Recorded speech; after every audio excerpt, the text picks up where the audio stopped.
on this. I'm gonna pause. So we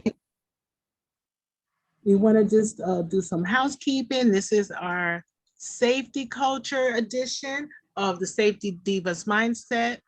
And we just want to have some housekeeping issues that I'm going to put in the chat. And I'm going to put some forms in the chat for you to fill out as far as your, like, what your goals are for this mastermind group and what you're out to accomplish.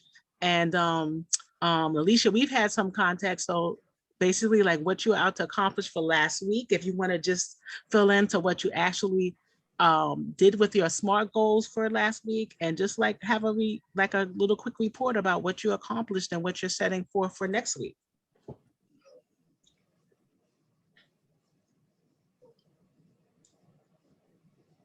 Alicia?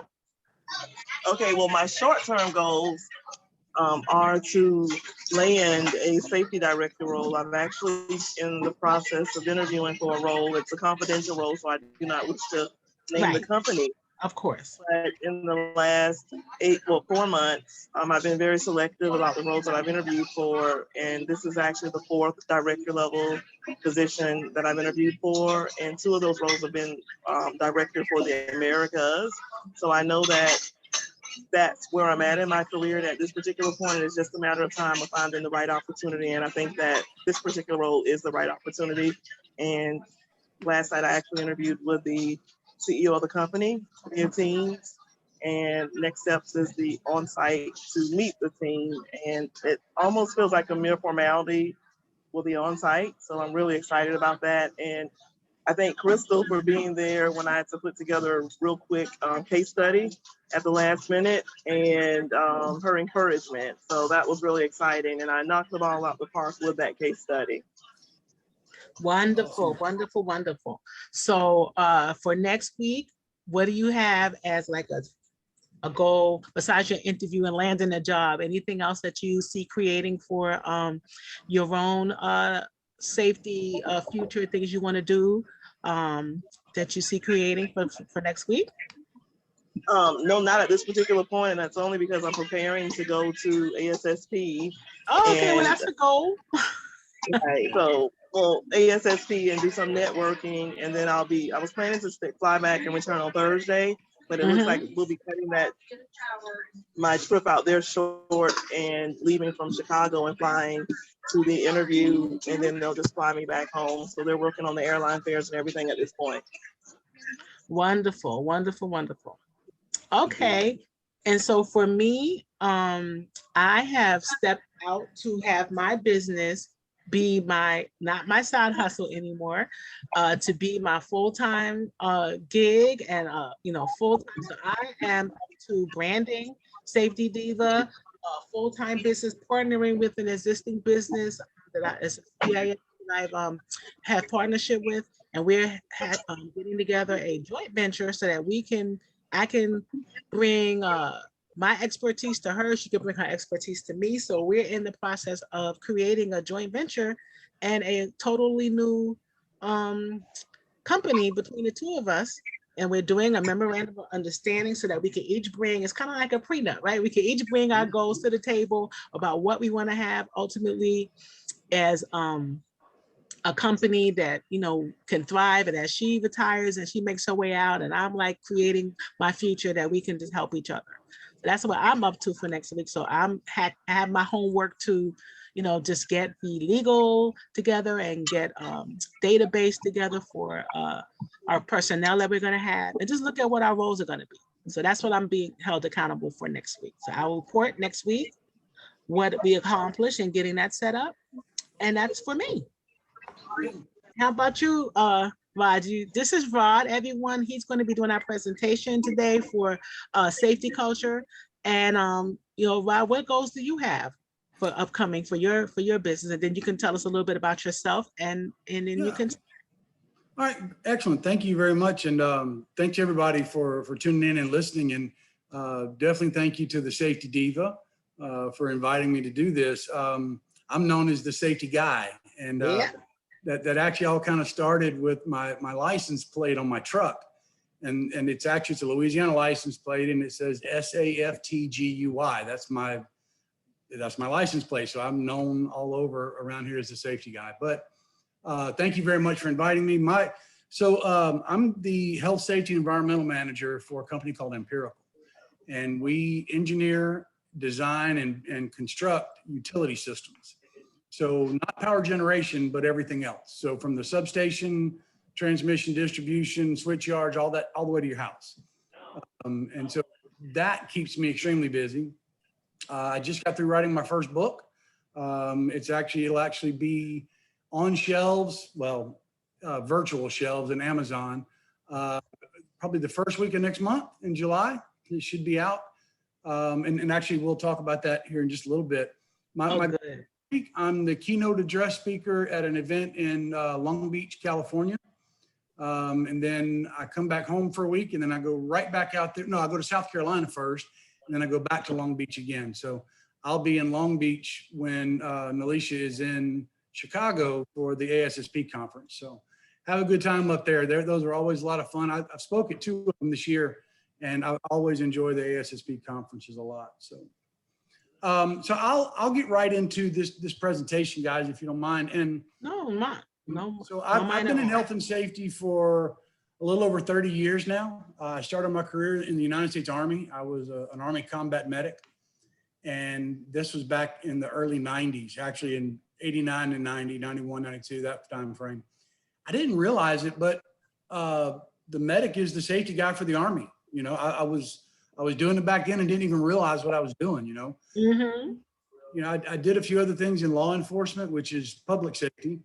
And then I ended up in occupational health and safety in the late 90s, specifically in the construction industry. So that's all I've done my whole life. I'm not a former, you know, craft person turned safety, or a former, you know, anything else. This is literally all I've ever done since I was 18 years old. So the book that I wrote and what I'm going to talk about tonight is, you know, a lot of, you know, I'm just going to share my screen real quick if this will let Okay, me. are you able to share it? Let's make sure. Let's see here.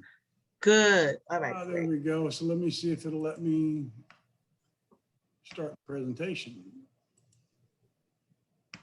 Okay, so this is everything I was just saying. My name and such. I wrote this book called The 8 Habits of a Highly Effective Safety Culture. A little background about that book. I actually started it in 2004.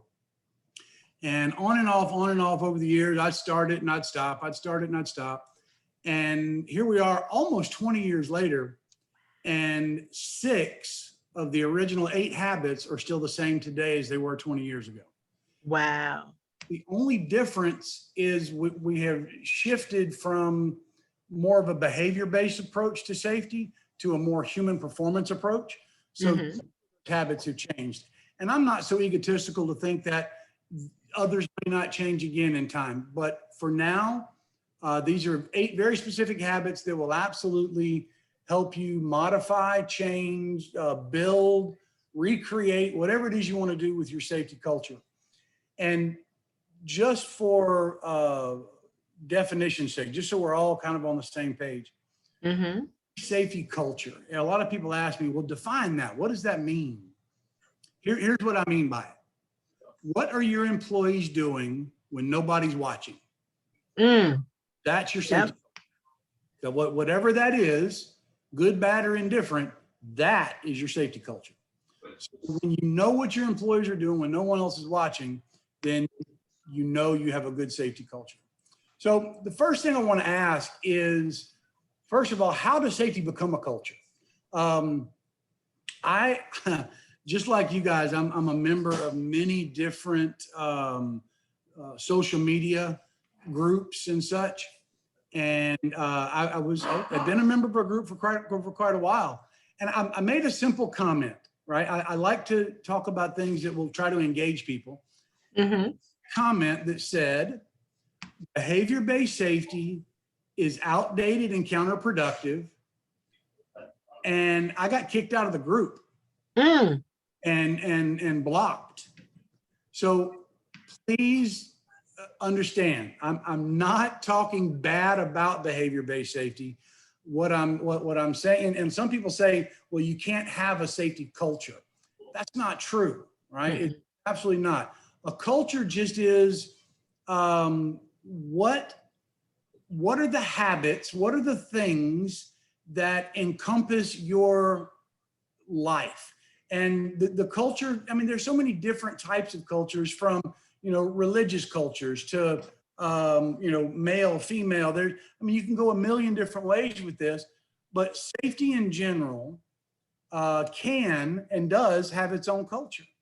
So I ask people a lot of times, how often do you challenge your own beliefs? I don't mean challenge your values. I'm not saying challenge the values that you grew up with as a person. I'm just saying your beliefs. So if we think about strictly safety, if we go back to when safety first started, and a lot of people don't realize this, but the first inklings of safety started around 1760. This was in the early part of the Industrial Revolution. And prior to this, everybody bartered for stuff.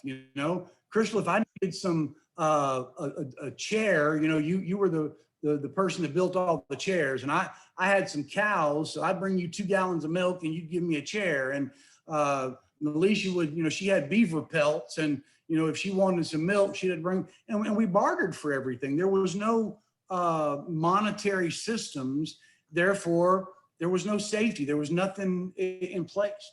When the Industrial Revolution started, that's when money became a thing, and then people crowded to the cities for these jobs. And I mean, there were literally people waiting outside the gates for jobs, begging for them. If you didn't make it that day, they'd have you replaced, before you were in the coffin. And it was just so. When the very first law, the first rule that was ever created was actually in 1783. And it was basically, it just said that people under the age of 4 could not, I'm sorry, 4 and under couldn't work more than 12 hours a day. That's what the first safety rule talked about. So, back then that was groundbreaking. That was a big deal. And so today, and if we go through the history of safety cultures, 1802, this is some of the stuff that was in that original law. They could only have a certain, they had to have ventilation, things that today you would think would just be normal. Well, it's not. And in 1833, it took them 31 years. They passed what's called the Factory Act. And this, they actually brought in 4 factory inspectors for over 3,000 sites. And that was the biggest change they had ever had. And then that's when they passed, the same time as when they passed the law about children not working more than 10 hours in a day. But that was actually later overturned, if you can believe that. But in December of 1970, that's when Richard Nixon signs the Occupational Safety and Health Act. So you can kind of see how the culture has gone from nothing to, okay, well, kids can't work more than 10 hours a day to, it was a little bit more and a little bit more. And in my book, I get really into detail about this, through the years. But just for time's sake, I want to show you guys this. So in safety culture, and I don't know why my screen isn't. Everything okay? Let me see. Yeah, let me. There you go. Anyway, you all can see that, right? Yeah. So in the 1970s is when the safety that we know today started. I want you to imagine this for a minute, though. No matter your political beliefs, because this is not a political statement at all, our country just went through a very difficult time when the current presidential administration attempted to enforce vaccinations on people, right? That he was going to use OSHA to do that. Now, whether you're for it or against it, that is absolutely not what this is about. I want you to think about for a minute what that did to our country. How I mean, you couldn't go anywhere without that being the topic of discussion. And it was split down the middle, right? Half people wanted it and half didn't. And, there were very few people on the fence about that. Imagine this. It's 1970. You have been working for your family's company for many, many years, and you're now at the helm. You are now in charge of your family company. And you hear this rumor that the federal government is gonna create this organization that's going to enforce safety rules on you and your company. And if you don't follow these, they're going to fine you. Can you imagine how people felt about that? I mean, they didn't like it. I mean, you can see what a simple vaccine and what that did to America. Imagine if nothing had ever been done before like this, and they come in and say they're going to start enforcing this and fining you if you don't keep your employees safe. So in the beginning, in the early 70s, the mentality was pretty simple: don't get hurt. Mm-hmm. Because nobody really believed that it was ever going to get enforced. Yeah, Mm-hmm. they did that, but they don't really mean it. Well, in 1972, a company called Diane LLC received the very first OSHA citation, and it was for $45, which is the equivalent of about $300 today. Mm-hmm. But companies saw, oh my goodness, they're serious. They are going to fine us if we're not careful. So the safety culture became, don't get hurt, and if you do get hurt, you're fired. That's what the safety culture was for years and years. I mean, you can go back and speak to, some of our parents were working back then, some grandparents, but talk to them about, what it was like working in the early 70s. They'll tell you exactly that. Now let's go to the 80s. And the 80s was an interesting time because safety was just starting to kind of take hold, and companies had been fined quite a bit by now. And so they started doing these accident investigations to try and figure out the root cause and to find out why people are doing this stuff. And, it was always because somebody broke a rule. So what they did, an accident would happen. They would investigate it. They create a new rule, and then they would enforce the new rule. And then another accident would happen, and they would investigate it, create a new rule, enforce a new rule. And this happened over and over and over. And again, those of us that worked in the 80s can attest to this. That's exactly what was going on for many, many years. Then the 90s come around. And actually, Ford Motor Company was the first company to ever establish a behavior-based safety program. The first company to mass market one was DuPont. DuPont created what they call the STOP program. Mm-hmm. And all of behavior-based safety is based off of the Heinrich triangle. Some people call it the Ford triangle, but the Heinrich triangle, most of you are very familiar with it. It's a simple concept, but H.W. Heinrich, insurance investigator, most of you know the story, but at the end of it, he says that 88% of all workplace accidents are due to unsafe acts. Mm-hmm. People doing unsafe things. So the concept became, and depending on where you look, these numbers change, but let's just use what's on the screen. Let's say for every 300,000 unsafe acts, you're going to have 600 near misses. And then for every 600 near misses, 30 minor injuries, 10 serious injuries, and ultimately 1 fatality. So behavior-based safety said, if we focus on the bottom of that triangle and stop these unsafe acts, then we never have to make it to the fatality. That's what the concept was. Now, there's that has been debunked quite a bit, actually. So first of all, think about the person doing this investigation, going around asking all these questions. Mr. Heinrich, this is in the 30s, long before OSHA. And I promise you, that was a bad time in our country.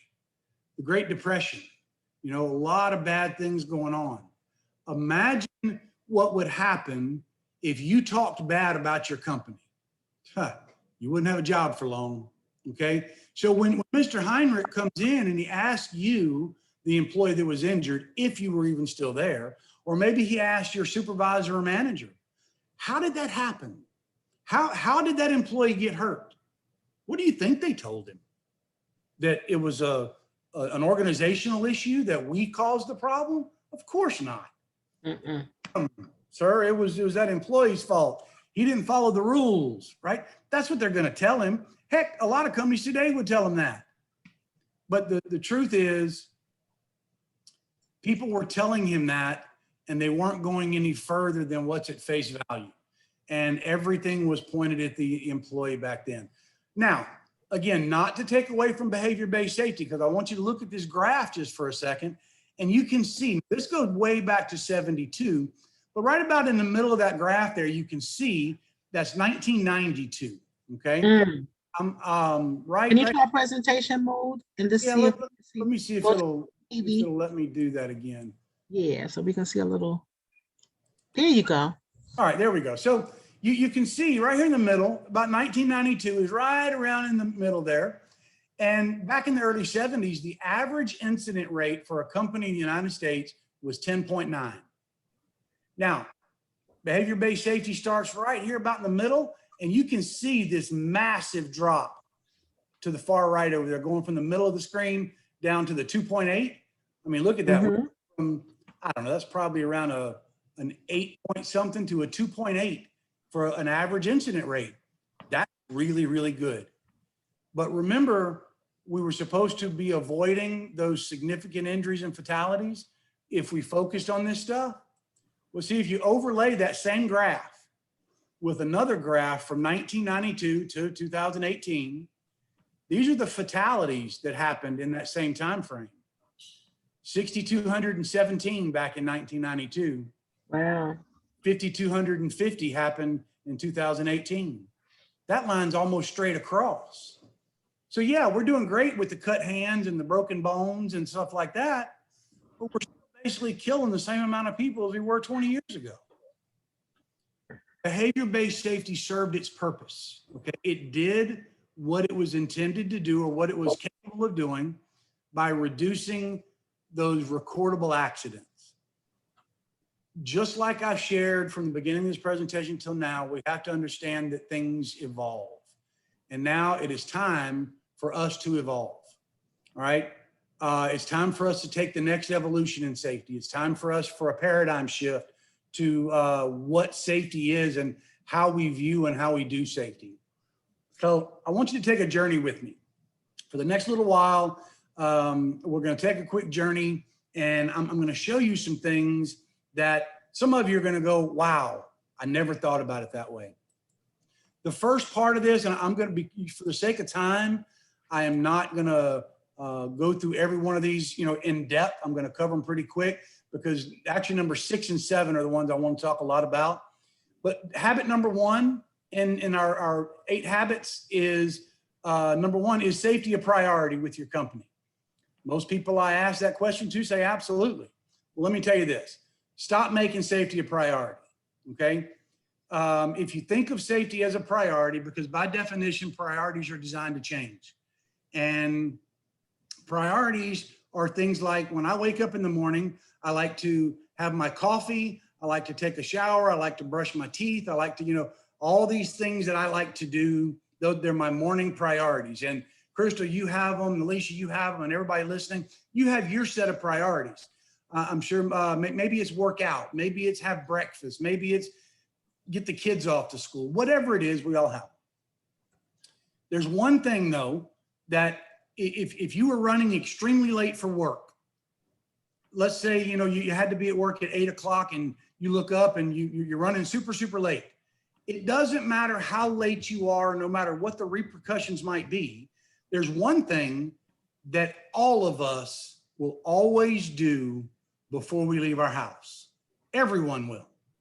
And everybody's thinking right now, what could that be? Well, is it get my phone, or is it lock the door, or is it, I can't leave without my keys? No, none of that. Have you ever been so late for something you showed up naked? No, when you think about that, it's just silly, right? It actually kind of makes you laugh, right? Of course, we would never even think about that. That wasn't even something that was on your radar for things that I would not do before I left my house. See, because getting dressed is not a priority. Getting dressed is a value, and values don't change. No matter what, it's a fact. People die in house fires every year because they want to get dressed before they leave a burning building. Getting dressed is a value. Make safety a value in your company. There's a million ways to do that. Again, in the book, I talk a lot about it, but do that. That's habit number one. Habit number two is maintain channels for communication that make it safe for people to raise concerns. Now, whatever type of company you work for, is it safe? Let's talk in the construction industry for a minute. Picture whatever construction project you want to picture in your mind, and or an industrial environment. The employees that are out there working, do they feel safe in reporting all safety concerns, all near misses, all good catches, all everything? Do they? Well, I'm going to answer it for you, and the answer is no. Okay. Now, of course, we don't stand up in front of them and ever tell them, okay, guys, this week, safety second. You know, we were not going to say that, but what is their perception? What do they think that we mean when we say, guys, we want you to report everything? Because that's what we tell them, right? We all do. What do they think, though? What is their perception? Their true perception is, if there's not enough blood, if the bone's not broken, and if there's not enough property damage, you just keep your mouth shut and keep moving. That is the perception. And more times than not, that is the perception.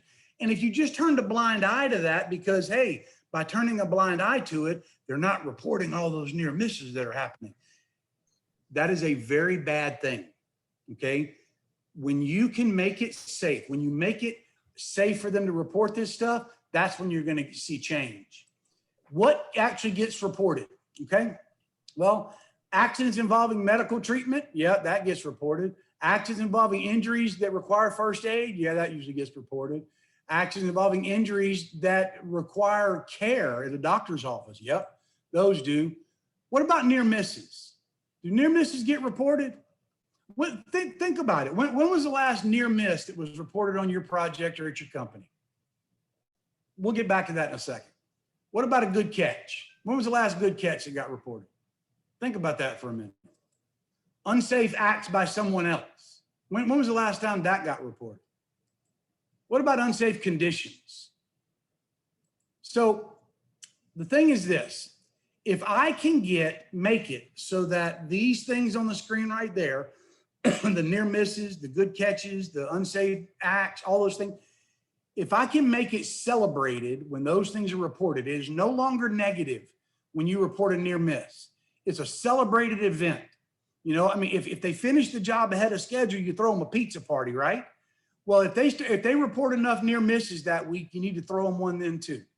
Because if you can get that reported, if you can get that true information, then what happens is we as safety professionals can literally see into the future. Now look at this graph here. What would happen? And I want to ask everybody this question real quick. If you were working at a company, or think about a previous company that you used to work for, let's say you reported one near miss a day, every day for the next 2 weeks on your project site.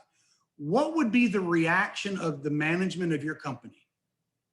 They would lose their minds. Most of the time, that's the answer I get. They would be so upset because, oh my goodness, you know, they're being unsafe. No, they're making errors, which they've always made. They're still making the same ones. They're just reporting it to you.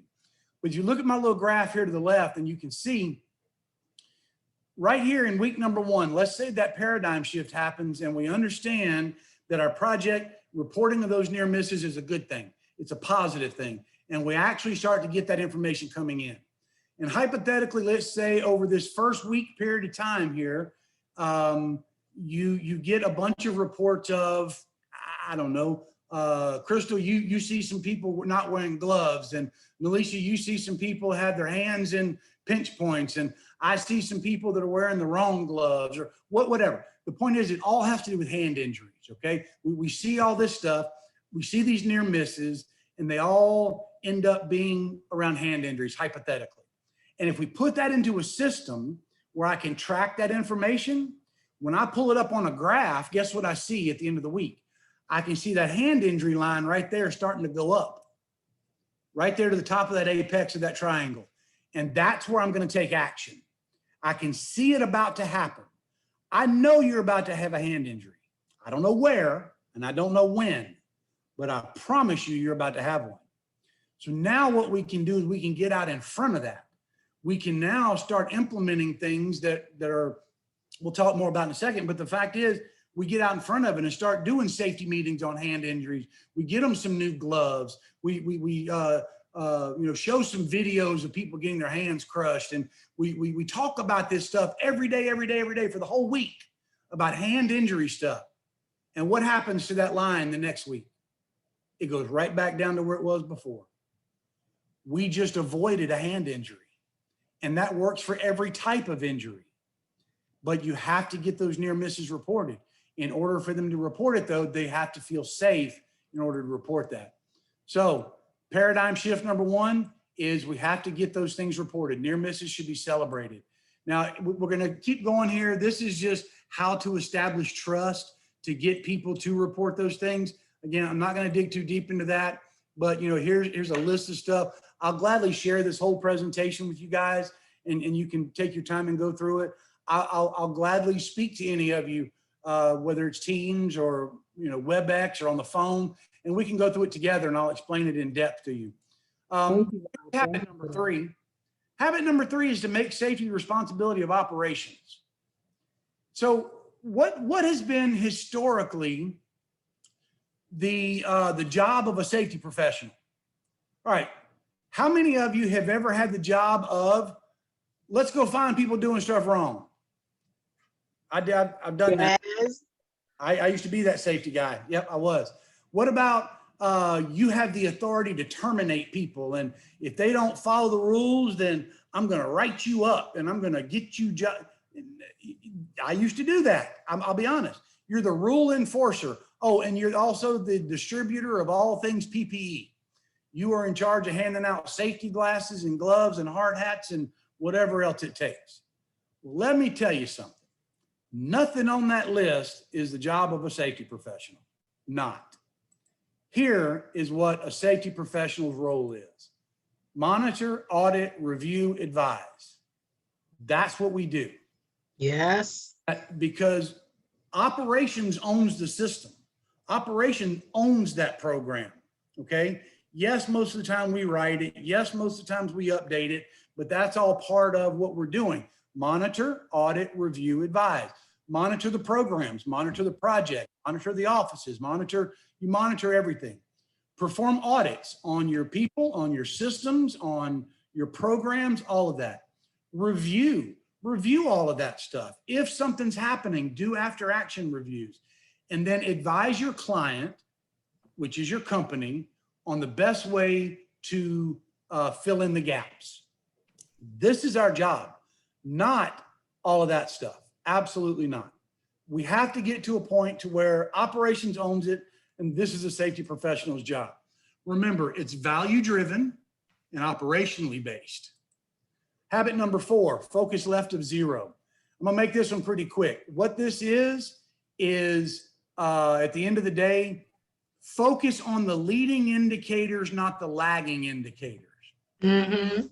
Everybody on this call, if you have been in safety more than a day, you've heard that before. You've heard somebody tell you you need to focus on the leading indicators and not the lagging indicators. All right, Crystal, Miss Safety Diva, you're one of the smartest people I know, okay? And just so you guys know, Crystal has forgot more about safety than I'll ever know, okay? I'm just now. But Thank you for that. I'm seriously gonna ask you this question. Okay. When I say focus on the leading indicators, not the lagging indicators, what the heck does that mean? I mean, honestly, what does that even mean?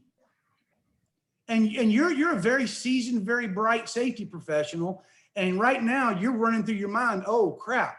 Because I get mixed up all the time. I mean, exactly. There's like, point. There's like, what will predict, like you were talking about the near misses and, all those things, as opposed to just looking at reportable, recordable injuries. But I always forget which one's leading, which one's lagging. Well, no, but okay, so let me ask you this. But what are you graded on? What do your clients grade you on? What does your company leadership grade you as the safety professional on? That you get graded on all those lagging indicators, right? Mm-hmm. Graded on what your incident rates are. Yeah. Graded What your on, DART rates are. yes. Mm-hmm. That's what you're getting. Lost And those time. Are yes, Mm-hmm. those are all your lagging indicators. Right. So how in the world am I supposed to focus on leading indicators When all they want to hear is graded on lagging indicators? mm-hmm. Can't. So let me explain how you can, okay? Real quick, left of zero, the concept of left of zero is this. Everything to the right has already happened. Okay? Yeah. Safety violations, accidents, occupation, all that stuff, you can't control what's already happened. Mm-hmm. And call me because we need to talk. Well, That's right. If you have a crystal ball, right? Yes, indeed. I need your help.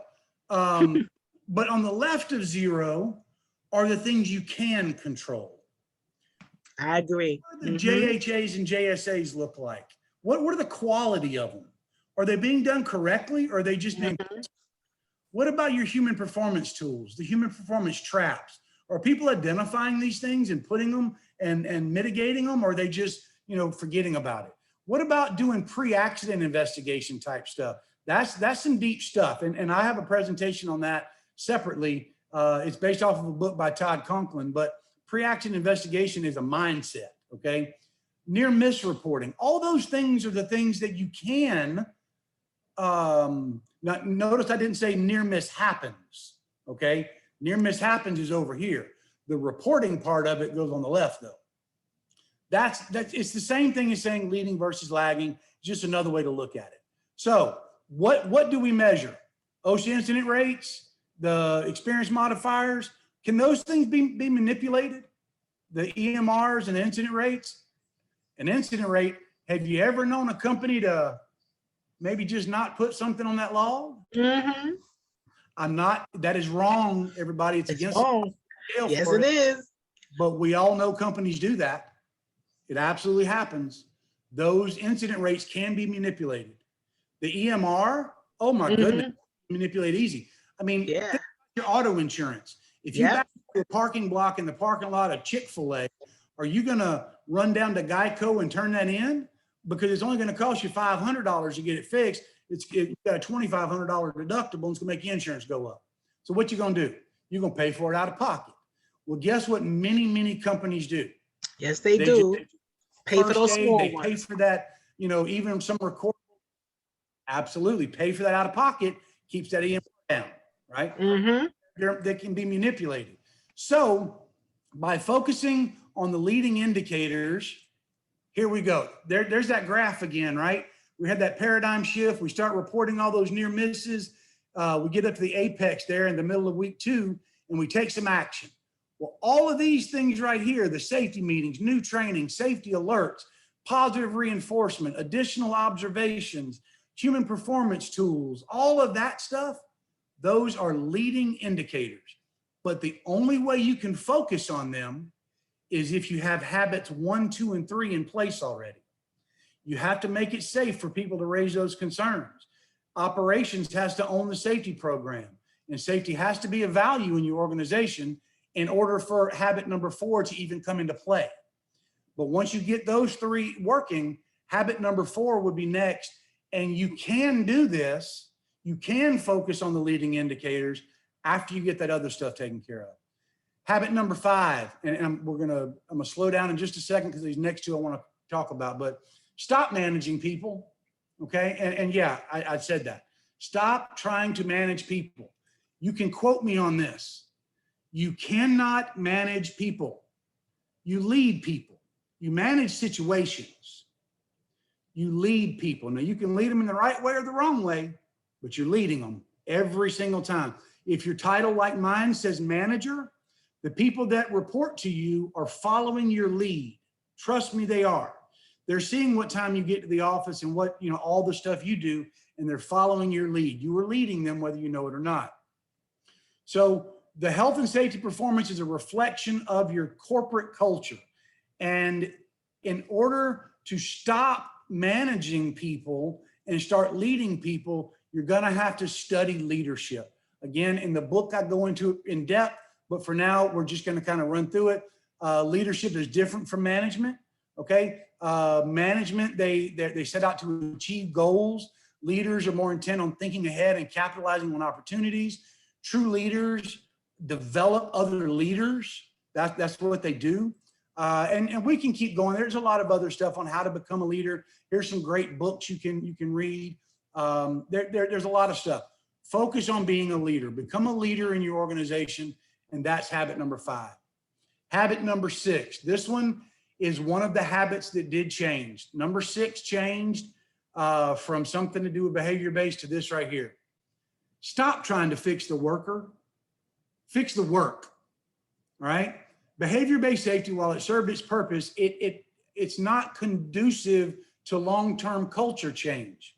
It did what it was supposed to do. A human performance approach to safety incorporate these next principles into your base safety program. So here's 5 basic human performance principles. Number 1, error is normal, and even the best people make mistakes. Number 1, you have to understand that. We are human beings. We will continue to make errors. How many errors have each of you made today? I can't count that high, to be honest with you. I mean, especially for those of us in an office environment, think about it. Alicia, how many times did you hit the backspace button today? I mean, we have no clue how many errors we've made. People in a field environment, they say on average, will commit between 4 to 6 errors per hour. So let's just say an average of 5. A 5-person crew, that's 25 errors every hour in one crew. Are you telling me that not one of those in an entire day or an entire week turns out to be a near miss? Nah, you're not going to sell me on that. Error is normal. If you understand that and build that into your process, then you can actually make it safe for your employees to fail. And that's the idea. Blame fixes nothing. Stop blaming people. You're accomplishing nothing. When you do an accident investigation and you come up with a root cause or whatever it might be, stop trying to blame people. You're accomplishing nothing. All you're doing is creating what we call a blame cycle, and you're just creating problems. So fix the work, not the worker. So understand that learning and improving is vital. Learning is a deliberate thing. You have to want to learn, and you have to want to know what the answers are. You can lie to yourself all day long, but if you truly want to learn and you learn this stuff, you learn all these different principles and a lot of other stuff, you can build your system so it's safe for an employee to fail. So just a quick question for everybody. In your own words, define safety. You know, I asked that question at a lot of seminars across the country, and I usually get answers like no accidents, no incidents, or reduced accidents or incidents, or being your brother's keeper, and just stuff like that, right? Let me say this. Here is the new definition of safety. Safety is not the absence of accidents. Safety is the presence of capacity. Okay? How many times have you been on a job site or a company or whatever, and you accomplished a certain period of time with 0 accidents? We've all done that. Were they working safe? Yeah, because let's be honest, sometimes it's luck. Sometimes it just doesn't get reported. Sometimes there's a multitude of things that can happen there, but just because you have 0 accidents doesn't mean you're safe. So quit defining safety by the absence of accidents, because that's not it. Safety is the presence of capacity. What can this job site, what can this company take on and that employee still be safe? That's capacity. And I'll show you a little more in a second. But Remember, how you respond to failure matters. Back to the near miss stuff. We've all been taught as safety professionals over the years, treat every near miss just like it were the actual accident, right? Treat it like an accident, investigate it like an accident, do the root cause like just as if it were an accident. That's how you should do it. No, you shouldn't. It's absolutely false. Because I want you to think about this for a second. If a near miss happens, nobody's hurt, okay? There's no injury, it was a near miss. And you go out and you shut that part of the job down, you start doing interviews, taking pictures, getting witness statements, doing all of this stuff. What's going to happen when the next near miss occurs? They're not going to tell you anything about it. That's right. They don't taking up time, productivity. No, we ain't got time for all that. Still do your investigation, but just do it in the background. You don't need to be shutting jobs down and pulling people off of jobs to get statements. It's a near miss. You can figure that out. So how you respond to failure matters. The last part, and I think this is really, really important. Context influences behavior and systems drive outcomes. A lot of people ask me, what in the world does that mean, Rod? What do you mean by context influences behavior? Well, here, I've got a quick little exercise we're going to do. So tell me, context influences how we see shapes. The circle in the middle, which circle is larger, the one on the left or the one on the right? For those of you that have seen this before, you're going to say, well, it's the one, they're the same size, and you're correct. Yeah. Same size. But if you just look at it, be honest. It appears that the one on the left is smaller than the one on the right. Mm-hmm. Absolutely. Well, here, let's look at this. Context influences how we recognize objects. What is that word? It's the, right? Everybody sees that. Yeah. All right. Well, then what is that word? That's cat. Cat. Mm-hmm. Right? Well, how did we do that then? Because the two objects in the middle are exactly the same. Mm-hmm. Context on either side of it told our brain what the word was. You can look at it, it's the. You can look at it, it's cat. But it took the context around it for you to understand that. Context influences how we see emotion. What emotion is this lady showing right now? That's anger. She's mad about something, right? Yeah. The whole context. Right, because I was thinking it could be. Now, what emotion is she showing? Triumph over something. Yeah. That's exactly. That's exactly what that is. Yeah, she's excited about something, right? She just did something great, but it takes the context to understand it. And we can keep going. There's a lot of different ways to show this, but remember this: we see things as they are. I'm sorry, we do not see things as they are. We see things as we are. Mm-hmm. That in a million different ways. Right. There's a filter, a lens that we see. Always. Mm-hmm. And you see your things the way you see them because of who you are and because of how you were brought up, because of how you were raised as a child, maybe how you were brought up in the safety industry. Maybe you were brought up in the industry, whatever you're in, okay? We see things as they are. Well, I'm sorry, we don't see things as they are, we see them as we are. Now, always remember this, safety is not defined by the absence of accidents, but the presence of capacity. All right, we mentioned that. Workers are not the problem, they're the problem solvers. Okay, give them what they need to do their work. Okay, let them answer the questions for you. They can tell you what they need. Quit trying to treat them as though they're a problem to be solved. They are very intelligent people that work in an environment that is moving all the time, and they're making decisions on the spot like this, over and fast and quick, and they're getting this stuff done, and many times they're not following the rules. But if we can remember that they're not the problem to be solved, they are the problem solver themselves, then we no longer constrain them. We allow them to give us the information, and we give them what they need. And remember, safety never prevents bad things from happening. It just ensures that good things happen while workers do things in a very complex environment. All right, Now, let's talk just for a minute about accident investigations. Historically, we go in and we look for the root cause, right? Mm-hmm. And I'm not telling you don't find the root cause of your accidents, because I'm not. What I'm telling you is that if that's the mentality you go into this investigation with, you're going to fail. Now, here's why? Multiple reasons. Number one, if we know that we're going to go do this root cause analysis.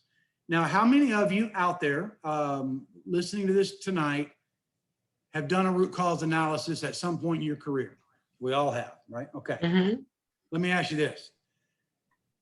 Do you ever think that someone walked into a root cause analysis knowing in their mind what they thought the root cause was and just made the exercise fit what they thought was the root cause? Of course. I've done it. Okay. I've done it. I can't lie to you about it. I have. Now, so that's problem number one, is unless a root cause is done by an independent person that has nothing to gain or lose by this, then your root cause is probably not going to be exactly correct. Next thing, a root cause is never a person's fault. A root cause is never the employee wasn't paying attention to his surroundings. The employee didn't follow the rules. Those are not root causes. Absolutely not. Now, let's think about this action investigation one other way. Let's think about the game Jenga. Okay, so we had the game Jenga. Pretend it's here in front of me, and me and the safety diva here, we're going to play Jenga together. All right. So, and everybody knows how this goes, right? I'm going to take a block out from the bottom and I'm going to sit it on top, and she's going to take a block out from below and sit it on top. And we're going to go back and forth and back and forth. And what happens eventually, Crystal? What happens when I pull that block out and that tower does what? It just falls over. Falls down. Yep. What is the root cause of that accident? I'm holding it in my hand right now. That last block that I pulled out is the reason, is the root cause of why that tower fell, right? Mm-hmm. But is that the reason it fell? No. No. There were a lot of other things that had to happen before that one block caused the tower to fall. Mm-hmm. All those other things, Other factors. latent organizational weaknesses. Mm-hmm. Some people say they're contributing factors. Right. There is some truth to that. But many, many times what gets missed is the latent organizational weaknesses that Mm-hmm. people just disregard. So instead of trying to fix the worker, we need to focus on fixing the work. Yes. Error is not cause of failure. Human error is the effect or the symptom of a deeper trouble. Mm-hmm. Error is not random. It's systematic. We can actually predict human error. We do it all the time. Human error is not the conclusion of an investigation. It's the starting point. So fine, go do your 5 whys, right? Yep. then do the 5 hows. Mm. Okay. Yeah, find out your root cause if that's what you want to do, but then follow that up with a true 5 how. I need to know how it happened. We need to find the organizational weaknesses that allowed that to happen. That's where you start building capacity. You get those organizational weaknesses corrected, and now you're building more and more capacity where safety is building that capacity up. So rather than try to reduce violations and behaviors, why not create strategies that are going to find the gaps between the work as it's imagined and the work as it's actually done? Okay. Mm-hmm. Again, if anyone on this call is on the operation side, you know exactly what I'm talking about. You safety people do too, right? Mm-hmm. How it's imagined and work how it's actually done many, many times isn't even close.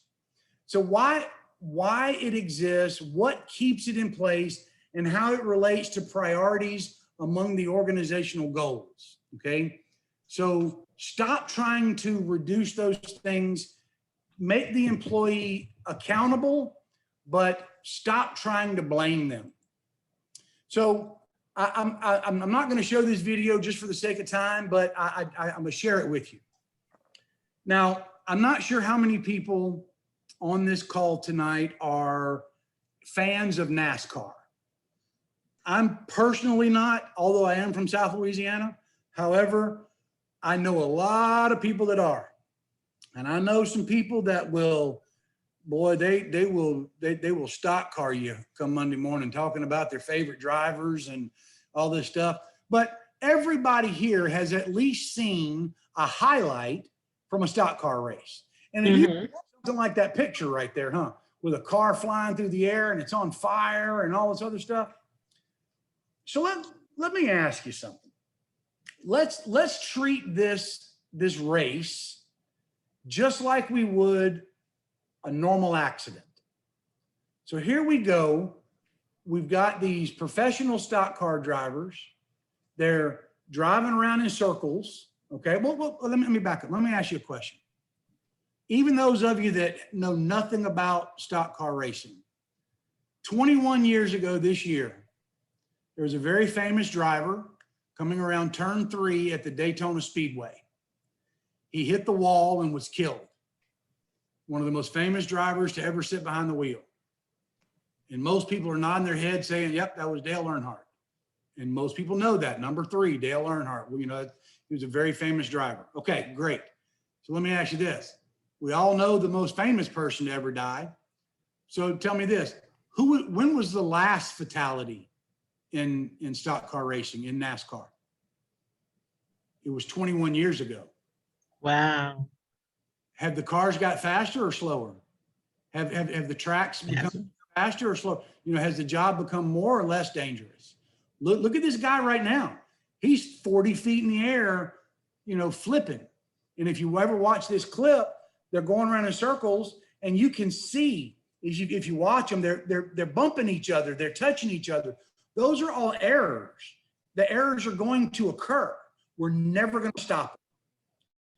But at the end of this, when Kyle Busch right there goes up in the air and he's flipping through the air, he slides across the finish line on fire, and he comes in 4th place. The medics rush over to him. They put the little fire out. They cut the top part of his car out, and Kyle gets out of the car and stands up and waves to the crowd. He was just going 200 miles an hour, flipped that car 20 some odd times, and was on fire. And he got up and walked away from it. What does NASCAR know that we don't? I mean, if that had been us, if that had been a construction site, all right, we got to stop the race. We got to shut the race down, and we need to do an investigation, and we need to talk to everybody, and then we're gonna get all the drivers together, and we're gonna make Mr. Kyle Busch there tell everybody about the mistakes he made and how he made them, and then what are we gonna do? We're gonna send Kyle back to driver training, aren't we? We're gonna make him go learn how to drive a car again. How much sense does that make? It doesn't. That's called naming, blaming, shaming, and retraining. It doesn't work, okay? Stop doing it. Stop doing the naming, the blaming, the shaming. This retraining for the purpose of, you know, an accident happened, more times than not, is just a punishment, okay? If someone, OSHA tells you when somebody needs to be retrained. If there's a change in the tool, if there's a change in the environment and all that, it doesn't say every time an incident occurs. We created that. Stop doing it, okay? Because all you're doing is creating an environment where people don't want to report stuff, and it creates that naming, blaming, shaming, and retraining environment. It does not work, okay? So fix the work, not the worker. NASCAR's done it. They fixed the work. That car is so safe that every week one of these things happen. And it's been 21 years since the last fatality. They're doing something right. All right. Okay. Habit number 7, find the sticky, stop the sieve. Now, this is number 7, and because of time, I am going to go through it pretty quickly. Again, please call me If you ever want to talk more about it, I'll get you my contact information. Remember I showed you earlier the graph from behavior-based safety, how that line did a slow 45-degree drop over the last 20 or 30 years of accidents. And then we put up the other graph over it that showed the fatalities, and it was almost a straight line. This is where we need to start focusing our time and effort, because we have the recordables under control. Mm-hmm. They're doing very well. The fatalities, not so much. So sticky, S-T-C-K-Y, stands for stuff that can kill you. And SIF stands for significant injury or fatality. So SIF, P-SIF, significant injury fatality. So let me ask you, a significant, okay, for our definition here, means loss of life, limb, or eyesight. Now there's no fatality involved, but it is significant enough that they lost life. I'm sorry, that they lost limb or eyesight. Life is the fatality side, all right? So if an incident rate of, okay, this is the exact same graph I showed you earlier. All right, just to show you again. We've done very well. 8.9 was the incident rate in 92. It's a 2.8 today, 20 years later, okay? Now, the fatalities, though, going straight across. We need to do better there. So sticky. A lot of research has been done on this. My company, along with a lot of other utility companies and other companies as well, not just utilities, a lot of research has gone into this. And if you ask yourself a relatively simple question, what is it that actually kills people? And if you break it down to its bare essential, it's always some form of energy. Always.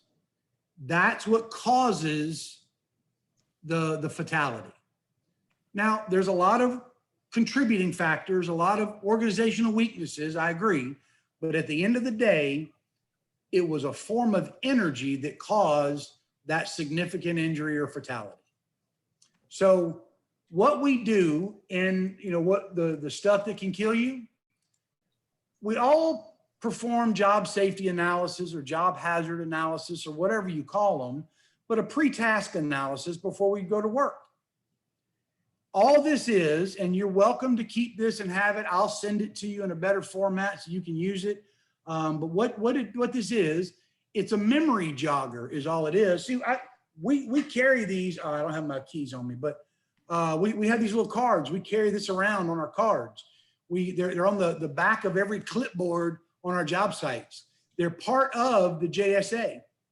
And the way it works is when you finish the first part of the JSA, all we're asking you to do is just go around the energy wheel and make sure that every form of energy has been accounted for. Talk to your crew as you're working. So you've already done all the other stuff, the job steps and the hazards and all, the mitigation factors. You've done all that. The last thing before you go to work, just say, okay, guys, we're going to review this energy wheel real quick. Have we accounted for all mechanical energy in this job, in this project? And ask everybody that. If everybody agrees you have, then move on. Then you go to electrical and pressure, and you work your way all the way around the wheel from mechanical to motion, and just ask that simple question. Have we accounted for this form of energy? And if you can say yes to all of them, then you can be assured that there's nothing there that's going to kill you. Near misses still happen, good catches still happen, but there's nothing. This is capacity. This is what allows incidents to still occur, but it doesn't cause the significant injury or fatality, right? You're building capacity by using this, okay?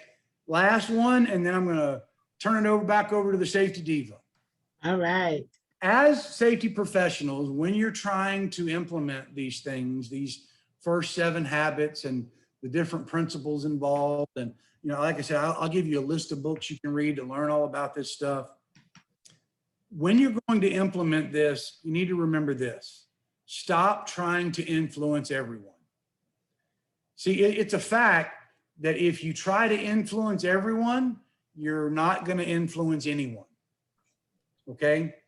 So again, this chapter in the book talks about a lot of different stuff about handling people and not criticizing and honest, all this stuff, ways to make people like you. Again, I'll share this with you guys. Win people to your way of thinking. This is about, being a leader and how to change people without being offensive. Keys to influencing other. This is great. This is a tool that I think everybody should learn. And this is called the Secrets of Success. Start with why. Times when you communicate to someone about something you want to do, or maybe it's an initiative you want to start in your company, and the first thing you do is you go in and you tell them what it is you're trying to do, how you want to do it, and then you finally tell them why it is you want to do it. Well, let me tell you something. By the time you get to why, they're not even listening anymore for the most part. They're not. The smartest people in the world, and you can, again, I beg you to research this for yourself. The smartest people in the world, the richest people in the world, the most, all of them from Gandhi to Martin Luther King to the guy that created Facebook. I can't think of his name right now, but all these people. Zuckerberg, yeah. Every one of them communicate, and they start with why. It's not natural for us, okay? This takes practice. When you go into that vice president's office or the leadership's office to tell them about this new initiative you want to start called the 8 habits or the 5 principles or whatever it is you're trying to do, get your stuff together. And when you go in, start with why, and then how, and watch the difference. It's amazing. This is, they call it the golden circle. Again, you research this yourself. Simon Sinek did this, start with why. This is just more of the same thing. And this is some more, start with why stuff. So at the end of the day, we need to do a few things. There they are, all 8 of them, okay? Now, in that last one about stop trying to influence everyone. Every company, every department, every job site, and every crew, every crowd, large or small, every family has what I call a mascot. And the mascot is the person that they're usually the alpha personality, but if they're not the alpha, they're making people laugh. They're the center of attention, right? And we all have that one child who has got to be the center of attention, or maybe it's a grandchild. For me, it's a grandchild. It's number 2. His name is Camden. If you ever meet him, you'll see what I'm talking about. Got to be the center of attention, but he's the mascot for that family. Every crew has one. Every job site has one. They're the person that everybody else listens to. If you can convince them, they'll convince everybody else for you. So find your mascot, and whoever it is you're trying to influence, find the mascot, start with why, and then let your mascot do the work for you. So these are the 8 habits. They're very proven, by the way, and I take 0 credit for this, but I have to mention it. 3 years ago, I started with empirical. When I got there, they literally did not have a safety program, and I was asked to build one, and I was given carte blanche to do it. I was told by the president of our company, Rod, I'm tired of being compliant.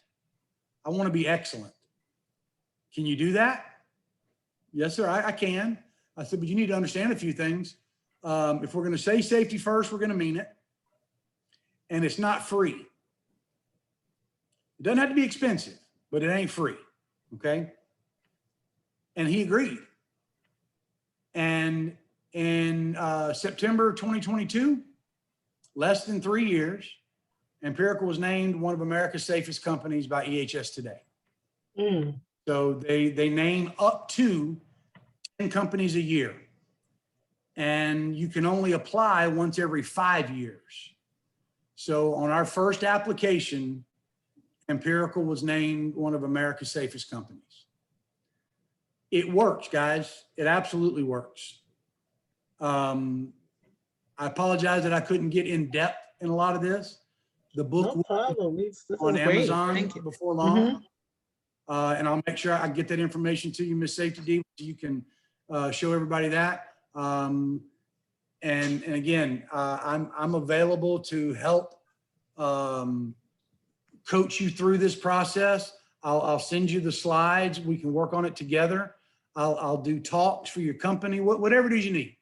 You just let me know, and we can change a culture together. Thank you, Rod. You have in the name of your book? It's The 8 Habits of a Highly Effective Safety Culture. All right, it'll be out soon on Amazon. Yep. And I'll share your contact information.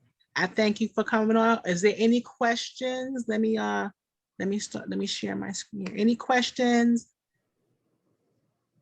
Hold on. Yes, Rod, I'd love to talk to you a little bit about your presentation and your book, and at some point maybe bring you on for some of the to speak to my company. We'll see, but I definitely might need you. Stay in touch. Good luck with what you got going on next week. Don't settle. Let me tell you that. I was going to tell you that earlier. You know your value. All right. You stick with what you know. Right. Oh, I already gave that up front. There you go. I indicated up front, and that's the one thing that I like about working with headhunters. When they find me, you indicate exactly where you're at, what you want, and your expectations up front, and they negotiate that. And if the company is not willing to, then I mean, there's no use in moving forward. So that's the one thing I like about headhunters when they find me. Absolutely. And I used to tell them all the time, I'm like, hey, I'm not saying you can't get someone for that amount of money. You can't get me for that amount of money. Right. Yeah, know your worth. That's it. Exactly. Know your worth, girl. And I will absolutely come to you, or we'll do a Teams or a WebEx or whatever with your new company whenever you're ready. Absolutely. Thank you. Absolutely. My pleasure. Well, thank you, Rod, for being on next week. And I thank you for starting off our looking into safety culture. Next week, we're going to look at the impact of safety culture on your particular business. And, we're going to look at safety by accident, take the luck out of safety leadership practices and how to build a safe, sustainable safety culture. Safety walk, safety talk, how small changes in what you think, say, and do shape your safety culture.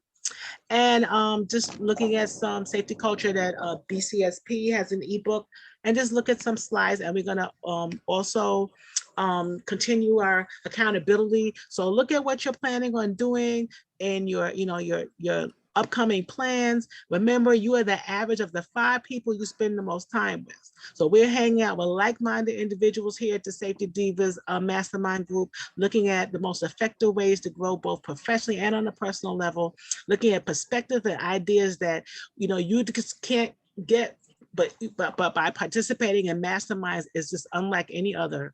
And if you're going to do something great, find a group of people and do it together. So I'm thankful that you all came on to do it together tonight. And, I know I'm looking at lifelong friends, and opportunities that, like we said, we can move on together. So once again, this is my contact information. I hope to see you all on the next group, and how you can register. It will be posted in the group. And thank you, Rob, for coming on. It was a great experience. And my pleasure. I have one question for you. You were mentioning about the occupational, risks and priorities. And when you do these behavior programs like incentives and things like that to get people to report like their observations and their near miss and all that, what do you feel about that? And those incentives, does it contribute to people actually reporting more, reporting less? What do you feel about that? Well, so let me say this: you got to be really careful with incentives, and you never want to tie an incentive to a lagging indicator. Okay. Incentive to a leading indicator. Mm-hmm. Now, remember, the near miss happening is lagging. The Mm-hmm. reporting of that near miss is leading, right? Mm-hmm. So they both have near miss in them, but they're on two different ends of the spectrum. You're not going to reward for the lack of near misses on your site. You're going to reward for the reporting of the near misses that you know good and well are going on anyway. Mm-hmm. That's how we had to start it. Every industry is going to be a little different. We in the construction industry, you know, guys, they like hard hat stickers. You know, they like, you know, $10 gift cards to McDonald's so they can get a coffee on the way to work. And we did. I went and bought a whole bunch of those things. And when they would bring a near miss to us, a legitimate one now, but absolutely they would get a gift card. It got to the point that we had so many of them coming in, we had to start doing drawings. Yeah. Instead of doing $100 in $10 cards, we did one $100 card and then drew for it. You know, for everyone, everybody gets a number in the hat, and you draw one person, and they get the $100. Do you think it really leads to more reporting? You know, over reporting, or does like accurate, or like does it really just help the overall program when you use that? Because I know there's some controversy around it. And there is, and you do have to be careful, because people will try to, you know, play the system, and they'll try to up stuff. You know, don't just accept everything. When I worked in Iraq for 3 years. I was the health, safety, and environmental manager for Halliburton, for KBR. I was there as a civilian contractor. And one of the things that I made sure that my department did, we had a safety suggestion box, and I made sure that it was completely anonymous. And number two, we addressed every single concern. No concern was ever not addressed. So number one, and we had a bulletin board outside, and that's where they got addressed, because I didn't know who turned it in. The concern and the, you know, what we did for it out on the bulletin board the next week. And I would have people put stuff like, I don't make enough money. That's not a safety, but it should be addressed. Absolutely. I put on there, you know, unfortunately, your pay is not a safety concern. I would recommend that you contact the human resources. That's what I tell them. Or they'd say that my foreman doesn't bathe enough, you know, just silly stuff. But I every single one of them, because I want them to know I do read these, right? Same thing with this near miss reporting. You might have to look into it a little bit, right, in the beginning, so that people aren't trying to bend the system. Right. Okay. Make sure that it's real. It's going to take a little bit of effort on your part, or on your safety department's part. If you choose to reward monetary stuff for that, that's a great way. But you may tell you something. I want the real deal. All right. Well, I mean, this is another thing, though. The sweetest two words to anyone's ears is their own given name. Yes. Okay. People like to hear their name. People like to be recognized. Yes. People, there are people that are terrified of speaking in public. They love to be recognized in public. So yes. Don't tell them, congratulations, you know, Joe, come on up here and talk to us. Don't do that. You're going to tell them. But if you say, hey, congratulations, Joe Smith, man, great job yesterday from, you know, reporting, you just, that one thing, you just made his day. His chest just swelled up because you mentioned him by name in front of his peers. Right. It doesn't have to be monetary all the time. Just acknowledgement. Like that work. Yeah. Sometimes that's all it takes. Well, thank you, Ron, for your time. Thank you for your insight. Thank you for that presentation. You know, it really just enlightened some things I hadn't thought of. And I really appreciate your time and effort. And thank you for being with the Safety Divas Mastermind group today. My pleasure. Thank you so much, guys. I appreciate it. All right.